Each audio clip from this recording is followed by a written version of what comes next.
ছবিটির শুরু 1673 সালের একটি মেক্সিকান ফ্যামিলিকে দেখানো থেকে হয়। সেই ফ্যামিলিতে মা বাবা আর দুটো বাচ্চা ছেলে ছিল। তারা একে অপরদের সাথে অনেক খুশি ছিল। এইভাবে তাদের দিন কাটছিল। একদিন এই দুটি ছেলের মধ্যে একজন তার মাকে খুঁজছিল। মাকে খুঁজতে খুঁজতে একটি নদীর ধারে পৌঁছে যায়। গিয়ে সেখানে দেখে তার মা তার ভাইকে জলে চুবিয়ে চুবিয়ে মেরে ফেলছে। তো সেটা দেখে সে অনেক ভয় পেয়ে যায়। তারপর সেখান থেকে ছুটে পালানোর চেষ্টা করে, কিন্তু তার মা তাকে ছুটে ছুটে গিয়ে ধরেই ফেলে। তারপর তাকে নিয়ে চলে যায়। এরপর 1973 সালে লস অ্যাঞ্জেলে একটি ফ্যামিলিকে দেখানো হয়, যার মধ্যে অ্যানা বলে একটি মহিলা তার দুটি সন্তান ক্রিস ও স্মেন্তাকে নিয়ে থাকতো। অ্যানা তার লাইফটা একলাই কাটাচ্ছিল, কারণ তার হাজব্যান্ড পুলিশ অফিসার ছিল এবং সে মারা যায়। অ্যানা বাচ্চাদের সামলানো থেকে ঘরের সমস্ত কাজ একলাই করত। এছাড়াও অ্যানা সোশ্যাল সার্ভিস ডিপার্টমেন্টে কাজ করত। এই ডিপার্টমেন্টের কাজ বাচ্চাদের মা বাবা বাচ্চাদেরকে ঠিকভাবে মানুষের মতো মানুষ করছে কিনা সেটা দেখার। অ্যানা অফিস থেকে জানতে পারে পেট্রিসিয়া নামের একটি মায়া এবং তার বাচ্চাদের কেসটা তার সহকর্মীকে দিয়ে দেওয়া হচ্ছে। এই কেসটা এমনই ছিল, অ্যানা প্রায় অনেক বছর ধরে এই কেসটাকে হ্যান্ডেল করছিল, কিন্তু এইটা শুনে তার একদমই ভালো লাগেনি। তখন তার বস তাকে বলে, তোমার উপরে অনেক কাজের চাপ আছে এবং তুমি একাই তোমার বাচ্চাকে সামলাও। এই কারণেই তোমার এই প্রেশার কমানোর জন্য তোমার কেসটাকে অন্যজনকে হ্যান্ডেল করতে দেওয়া হয়েছে। কিন্তু অ্যানা এটাকে মানতে পারছিল না, তাই তার বসকে বলে, আমি পেট্রিসিয়াকে ভালো করে চিনি, সে আমাকে বিশ্বাস করে, আমি তার বাচ্চাকে বড় হতে দেখেছি আমার নিজের চোখে। অ্যানা তখন বলে, আমার থেকে এই কেসটা আর কেউ ভালো করে সামলাতে পারবে না। তখন অ্যানার বস সেটাকে বুঝে অ্যানার ওপরই সমস্ত দায়িত্ব দিয়ে দেয়। তারপর পেট্রিসিয়ার বাচ্চাদের স্কুল থেকে কল আসে, তারা স্কুলে যাওয়া বন্ধ করে দিয়েছে। সেই কারণেই অ্যানাকে তাদের বাড়িতে যেতে হতো। তখন তার বস বলে, তুমি একজন পুলিশ অফিসারকে তোমার সাথে নিয়ে যাও। তারপর অ্যানা এবং তার পুলিশ অফিসারটা সেই পেট্রিসিয়ার ঘরে গিয়ে পৌঁছায়। পেট্রিসিয়া প্রথমেই বলে, তোমরা কেউ আমার ঘরের মধ্যে আসবে না। তখন অ্যানা তাকে বুঝিয়ে বলে, আর কেউ আসবে না, শুধু আমাকে একা আপনি আসতে দিন। তখন সে রাজি হয়ে যায়, অ্যানাকে তার ঘরের ভেতরে ঢোকায়। তখন অ্যানা ঢুকে পেট্রিসিয়ার মুখ দেখে বুঝতে পারে পেট্রিসিয়া খুব অনেক ভয় পেয়ে আছে। তখন তাকে পেট্রিসিয়ার বাচ্চাদের কথা জিজ্ঞাসা করে। তখন পেট্রিসিয়া অ্যানাকে বলে, আমার বাচ্চারা ঠিক আছে, কিন্তু অ্যানা সেটা বিশ্বাস হয় না। তখন সে ঘরের মধ্যে খুঁজতে থাকে পেট্রিসিয়ার বাচ্চাদেরকে। তখন দেখতে পায় একটি দরজার মধ্যে অনেক চোখ আঁকা। সেই দরজাটাকে দেখে সে অবাক হয়ে সেই দরজার কাছে যায় এবং খুঁজতে থাকে। তখন পেট্রিসিয়া প্রচণ্ড রেগে যায় অ্যানার ওপর। তারপর অ্যানার ওপর হামলা করা শুরু করে দেয়, তাকে মারতে পর্যন্ত যায়। তখন সেই সময় পুলিশ অফিসার সেখানে চলে আসে আর পেট্রিসিয়াকে ধরে সেখান থেকে নিয়ে যাচ্ছিল। আর তখন অ্যানা তার গলা থেকে একটি চাবি বার করে নেয়। পেট্রিসিয়া তখন যেতে যেতে বলছিল ওই দরজাটা কোনো মতেই খুলবে না, কিন্তু অ্যানা সেটা না শুনে সেই দরজাটাকে চাবি দিয়ে খুলে দেয়। তারপর দরজার ভেতরে দেখে পেট্রিসিয়ার দুটো বাচ্চা ওখানেই ছিল এবং বাচ্চা দুটি খুবই ভয় পাচ্ছিল এবং অ্যানাকে বলছিল, দরজা বন্ধ করে দাও, না হলে সে আমাকে মেরে ফেলবে। কিন্তু এই সব কথা শুনে অ্যানার মাথায় কিছু ঢুকছিল না। আসলে বাচ্চা দুটি লালনের কথা বলছিল। তারপর সেখান থেকে দুটি বাচ্চাকে উদ্ধার করে চাইল্ড সার্ভিস সেন্টারে পৌঁছে দেয়। তারপর অ্যানা তাদের হাতে দেখতে পায় পোড়ার দাগ। তখন বাচ্চা দুটি বলে, এটা সেই করেছে। তখনও অ্যানা বুঝতে পারেনি যে তারা কার কথা বলছে। তারপর অ্যানা সেখান থেকে বাড়ি চলে আসে, কিন্তু সেই রাতেই লালনা সেই বাচ্চা দুটিকে জলে ডুবিয়ে মেরে ফেলে। তারপর অ্যানার কাছে ফোন কল আসে যে পেট্রিসিয়ার দুটি বাচ্চা নদীর জলে ডুবে মারা গেছে। তারপর অ্যানা সেই স্পটে তাড়াহুড়ো করে চলে যায় এবং গাড়িটা কিছুটা দূরেই পার্ক করে এবং তার বাচ্চা দুটিকে বলে, তোমরা গাড়ি থেকে বেরোবে না, যাতে না তার বাচ্চা দুটি জানতে পারে যে এখানে কি হয়েছে। তারপর অ্যানা গাড়ি থেকে বেরিয়ে সেই দুটি ডেড বডির কাছে যায়। তখনই পেট্রিসিয়া সেখানে আসে এবং অ্যানাকে বলে, তুমি আমার বাচ্চাদেরকে মেরে ফেলেছো, আর একদিনই বাকি ছিল, তার থেকে বেঁচে যেত আমার বাচ্চারা। তখন অ্যানা বলে, কার থেকে? তখন পেট্রিসিয়া বলে, লালনা থেকে। তারপর পুলিশ পেট্রিসিয়াকে সেখান থেকে নিয়ে চলে যায়। তারপর দেখা যায় গাড়ির মধ্যে স্ম্যান্থা ঘুমিয়ে পড়ে এবং ক্রিস জেগে থাকে। ক্রিস হালকা করে দরজাটাকে খুলে তখন গাড়ি থেকে বেরিয়ে গিয়ে সেই দুটি ডেড বডির কাছে চলে যায় ডেড বডিটাকে দেখার জন্য। তারপর ক্রিস হঠাৎ করে একটি মহিলার কান্নার আওয়াজ শুনতে পায় এবং সে আসলে লা লারোনা ছিল। ক্রিসকে তখন চুপি চুপি সে ডাকছিল, কিন্তু ক্রিস যখন তার দিকে এগোচ্ছিল হঠাৎ করে সে গায়েব হয়ে যায়। তারপর ক্রিসের সামনে সঙ্গে সঙ্গে চলে এসে ক্রিসের হাতটাকে চেপে ধরে। তখন ক্রিসের হাতটা পুড়তে শুরু করে দেয়। সেই পোড়াটা আসলে সেই দুটি মরে যাওয়া বাচ্চার মতো ছিল। ক্রিস তখন অনেক ভয় পেয়ে গেছিল, তাই তাড়াতাড়ি করে সেখান থেকে ছুটে পালিয়ে গিয়ে গাড়ির ভেতরে ঢুকে গাড়ির দরজা দিয়ে দেয়। কিন্তু সেখানে সঙ্গে সঙ্গে লা লারোনাও চলে আসে। সে গাড়ির ভেতরে ঢোকার চেষ্টা করে, ক্রিসকে ভয় দেখানোর চেষ্টা করছিল, কিন্তু সেখানে অ্যানা চলে আসে এবং অ্যানা দরজা খুলে ভেতরে ঢুকে তারপর গাড়ি নিয়ে চলে আসে তাদের বাড়িতে। পরের দিন সকালবেলা অ্যানা চার্চে যায় এবং সেখানে গিয়ে রাফেল আরভেলা নামক একজন ডক্টরকে দেখতে পায়। সে তার ম্যাজিক্যাল ওয়ার্ড দিয়ে সেখানে লোকেদের ট্রিটমেন্ট করছিল। সেখানে ট্রিটমেন্ট করা লোকগুলি ঠিক হয়ে যাচ্ছিল। তারপর অ্যানা ফাদারকে লা লারোনার ব্যাপারে জিজ্ঞাসা করে। ফাদার লা লারোনার ব্যাপারে সমস্ত কিছু অ্যানাকে বলে দেয়। ওদিকে স্ম্যান্থা ঘরে খেলছিল। তখন স্ম্যান্থার সামনে লা লারোনা চলে আসে। স্ম্যান্থা তাকে দেখে ভয়তে পালিয়ে যাচ্ছিল। তখন লা লারোনা তার সামনে চলে এসে তার হাতটাকে চেপে ধরে। সঙ্গে সঙ্গে তার হাতটা পুরো পুড়ে যায় এবং সেই রকমই দাগ হয়ে যায় তার হাতের মধ্যে। তারপর অ্যানা বাড়ি ফিরে এসে দেখে স্ম্যান্থা অনেক ভয় পেয়ে আছে। তখন অ্যানা তার হাতে পোড়া অংশটাকে দেখে তাকে জিজ্ঞাসা করে এটা কি করে হলো। তখন স্ম্যান্থা তাকে মিথ্যে কথা বলে যে আমি অন্য জায়গায় কোথাও পড়ে গেছি, তাই কারণে হয়েছে। তারপর কুপার নামক একটি পুলিশ অফিসার তাদের ঘরে আসে।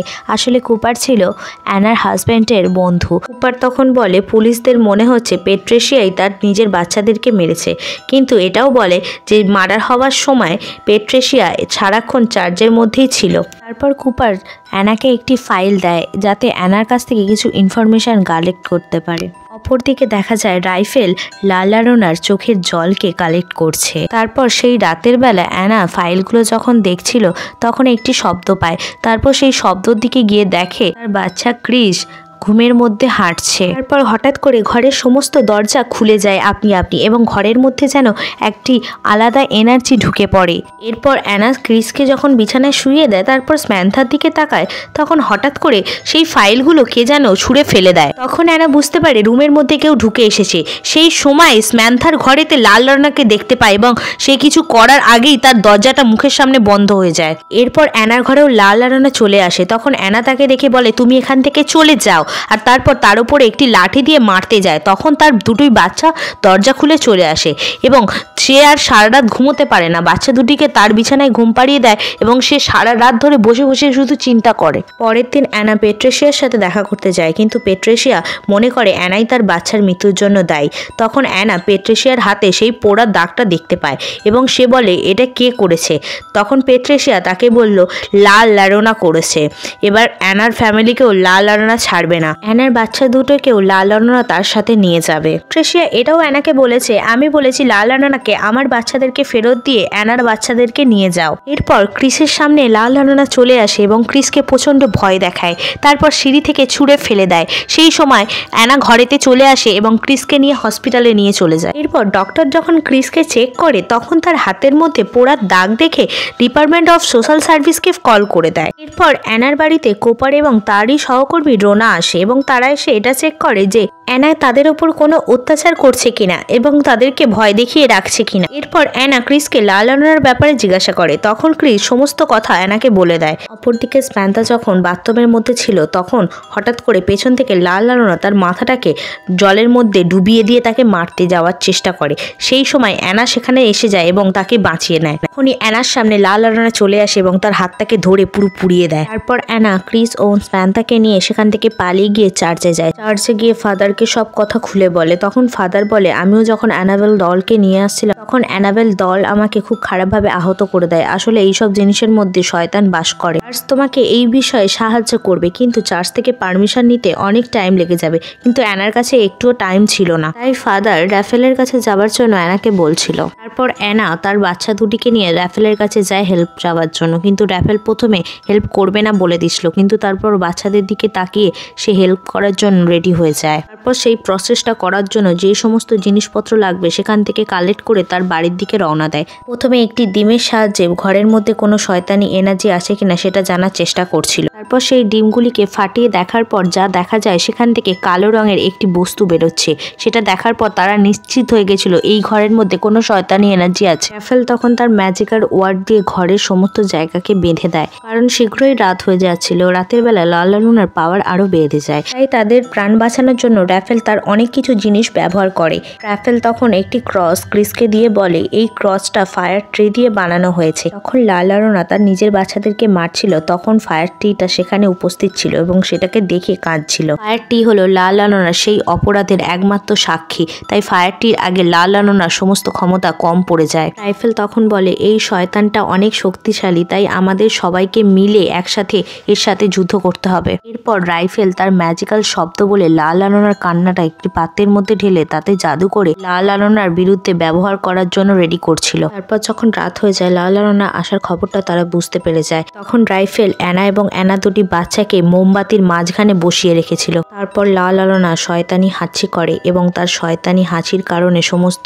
মোমবাতি নিভে যায়। তখনই লালা লুনা সেখানে উপস্থিত হয় আর সবার আগে অ্যানার ওপর অ্যাটাক করে। তারপর ক্রিসকে ধরে, তখন ক্রিসকে টেনে হিচড়ে তাকে নিয়ে চলে যাচ্ছিল তার সাথে, কিন্তু তখন রাইফেল ক্রিসকে ধরে ফেলে আর তারই কান্না তার মুখে ছুঁড়ে মারে। সঙ্গে সঙ্গে তার মুখটা জ্বলতে শুরু করে দেয়, কিন্তু সে সম্পূর্ণভাবে শেষ হয়ে যায়নি। তখন রাইফেল ফায়ার ট্রি এর বীজগুলি ঘরের চারপাশে দিয়ে দিচ্ছিল, কারণ এই বীজকে পার করে সে ভেতরে আসতে পারতো না। তখন লালা লুনা সেই সব দেখে প্রচন্ড পরিমাণে রেগে যায়। তখন লালা লুনা পেছন দিকের দরজা দিয়ে আসার চেষ্টা করে। তখন সবাই মিলে পেছন দিকের দরজাটাকে বন্ধ করার চেষ্টা করছিল। আসলে লালা লুনা একটি চাল খেলেছিল যাতে সবাই পেছন দিকে চলে যায় আর তার ঢুকতে সুবিধা হয়। তারপর লালা লুনা স্প্যান্থাকে টার্গেট করে, তাই তার একটি পুতুল দেখিয়ে তাকে বাইরে ডাকার চেষ্টা করে। তখন স্প্যান্থা দেখে তার দরজার বাইরে তার পুতুলটি পড়ে আছে। সে তখন পুতুলটি নিতে যায়, কিন্তু এটাও খেয়াল রাখে যাতে না বীজের থেকে তার পাটা বাইরে বেরিয়ে যায়। তখন অ্যানা দূর থেকে সেটাকে দেখতে পায় এবং ছুটে ছুটে তার কাছে আসছিল এবং তাকে বলছিল তুমি ডলটাকে ছুঁয়ো না, কিন্তু তারই মধ্যে স্প্যান্থা ডলটাকে ধরে ফেলেছিল এবং ডলটাকে ভুল করে সে টেনে নিয়ে ঘরের মধ্যে ঢুকে আসে এবং তখনই ফায়ার গাছের বীজের লাইনটা ভেঙে যায়। সঙ্গে সঙ্গে লালা লুনা স্প্যান্থাকে টেনে বাইরে বার করে দেয় এবং সঙ্গে সঙ্গে দরজাটা আপনি আপনি বন্ধ হয়ে যায়। তারপরে লালা লুনা স্প্যান্থাকে জলে ডুবিয়ে ডুবিয়ে মারার চেষ্টা করছিল আর তখন সেখানে অ্যানা চলে আসে এবং জলের মধ্যে ঝাঁপ দিয়ে দেয়। অ্যানা যখন জলের মধ্যে স্প্যান্থাকে বাঁচানোর চেষ্টা করছিল তখন লালা লুনা তার উপরেও অ্যাটাক করে দেয়। তখন লালা লুনা তার গলা টিপে তাকে জলের মধ্যে মেরে ফেলার চেষ্টা করছিল। এই সময় রাইফেল সেখানে উপস্থিত হয়ে যায় এবং সুইমিং পুলের জলের মধ্যে জাদুই ওয়ার্ড বলে তাকে শুদ্ধ করে দেয়। তাই জন্য সেখান থেকে লালা লুনাকে বেরিয়ে যেতে হয়। এই কারণে অ্যানা আর স্প্যান্থা তখন বেঁচে যায়, কিন্তু অ্যানার হাতে লালা লুনার চেন দেওয়ার লকেটটা চলে আসে। তারপর স্প্যান্থাকে নিয়ে ঘরের ভেতর চলে যায়, কিন্তু স্প্যান্থা বারবার বাইরে বেরিয়ে যাওয়ার চেষ্টা করছিল। রাইফেল তখন বলে স্প্যান্থার ওপর লালা লুনা ভর করেছে, তাই লালা লুনা যখনই স্প্যান্থাকে ডাকবে তখনই স্প্যান্থা বেরিয়ে যাবে। তাই যতক্ষণ না লালা লুনার থেকে আমরা মুক্তি পাচ্ছি ততক্ষণ আমাদের এই বাচ্চা দুটিকে লুকিয়ে রাখতে হবে। তাই অ্যানা তখন কাপাটের ভেতরে তার বাচ্চা দুটিকে লুকিয়ে রেখে দিচ্ছিল, যেমন পেট্রেসিয়া তার বাচ্চা দুটিকে রেখেছিল। কিন্তু লালা লুনা তখনও তাদের বাড়ির সামনে দাঁড়িয়ে বাচ্চা দুটির ওয়েট করছিল। তখন অ্যানা রাইফেলকে সেই লকেটটা দেখায়, যেই লকেটটা লালা লুনার গলা থেকে সে খুলে নিয়েছিল। তখন রাইফেল অ্যানাকে বলে এই লকেটটা তুমি খুব সাবধান রাখো, কারণ লালা লুনার বিরুদ্ধে এই লকেটটা ব্যবহার করতে লাগবে আমাদের। তারপর কিছুক্ষণ এইভাবেই চলে যায়, কিন্তু কিছুক্ষণ পর একটি মহিলা সেই লাইনটা ক্রস করে তার বাচ্চাদের কাছে যায়। আসলে সেই মহিলাটা ছিল পেট্রেসিয়া। পেট্রেসিয়া মনে করছিল যে অ্যানার বাচ্চা দুটিকে যদি লালা লুনার কাছে দিয়ে দেয় তাহলে লালা লুনা তার বাচ্চাদেরকে ফেরত দিয়ে দেবে। রাইফেল পেট্রেসিয়াকে থামানোর চেষ্টা করছিল, কিন্তু রাইফেলকে গুলি করে পেট্রেসিয়া মেরে দেয় এবং পেট্রেসিয়া সেই লাইনটাকে মুছে দেয়। আর তখনই লালা লুনার সুযোগ হয়ে যায় ঘরের ভেতরে প্রবেশ করার। তারপর লালা লুনা যখন ঘরের মধ্যে প্রবেশ করে তখন ফার্স্টেই অ্যানার উপর হামলা করে, তারপর অ্যানাকে মেরে বেসমেন্টে ফেলে দেয় এবং দরজাটাকে বন্ধ করে দেয়। সমস্ত দরজা তারপর আপনি আপনি বন্ধ হয়ে যায়, যাতে না বাচ্চা দুটি ঘরের বাইরে পালিয়ে যেতে পারে। তারই মধ্যে ক্রিস লালা লুনা সেই লকেটটাকে নিয়ে স্প্যান্থার সাথে উপরে ছুটে পালিয়ে যায় এবং স্টোর রুমে গিয়ে লুকিয়ে পড়ে। লালা লুনাও তখন তাদের পেছন পেছন স্টোর রুমে চলে যায় এবং তাদেরকে যখন মারতে যায় তখনই ক্রিস সেই লকেটটা তাকে দেখায়। লাল লালনা তখন ক্রিসের হাতে তার নিজের লকেটটাকে দেখতে পেয়ে হঠাৎ করে সে নর্মাল একটি মানুষের মতো হয়ে যায়। আসলে সেই লকেটটা লাল লালনার নিজের বাচ্চাটা তাকে দিয়েছিল, তাই সে নর্মাল হয়ে গিয়ে তার নিজের বাচ্চা ভেবে ক্রিসকে স্পর্শ করছিল এবং কান্না শুরু করে দেয়। অপরদিকে পেট্রিশিয়া তার নিজের ভুলটা বুঝতে পারে, তাই অ্যানার কাছে গিয়ে অ্যানার দরজাটাকে কোনো রকমে ভেঙে অ্যানাকে বার করে দেয়।